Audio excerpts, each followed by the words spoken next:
Have you gotten to the point when you hear something about a beheading, you think, I wonder if Muslims are involved? And if you do that, congratulations, because you're educating yourself. Beheading is part of Islam. Muhammad had many people beheaded. This last week, we've had two unusual beheadings, one in which a Muslim cut off the head of his boss and then took a selfie photo of himself holding the head. And then we had Islamic State using a whole new method for beheading people, which was to use detonator cord wrapped around men's necks like explosive necklaces. And this does the job. But beheading is part of Islamic State because Islam includes beheading in its doctrine. I thought it would be intriguing to examine the doctrine of beheading, and so I went through the Koran, the Sira, the life of Muhammad, and the Hadith, his traditions, and collected all the incidences about beheading.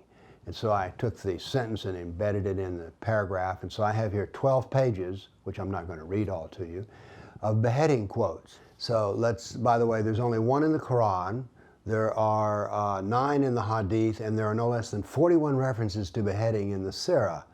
And these are very interesting. Here's the first one. On that Umar said, "O Allah's apostle, Muhammad, allow me to chop off his head."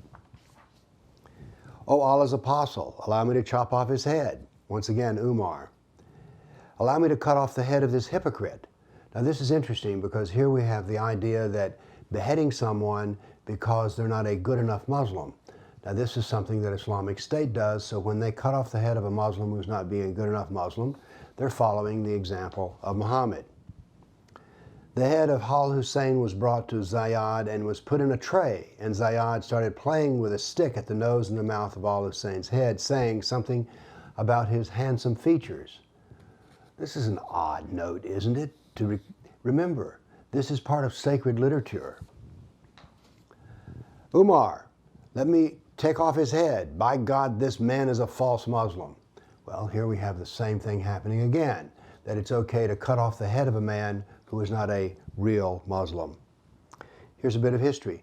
"Then I cut off his head and brought it to the apostle, saying, 'This is the head of the enemy of God, Abu Jahl.'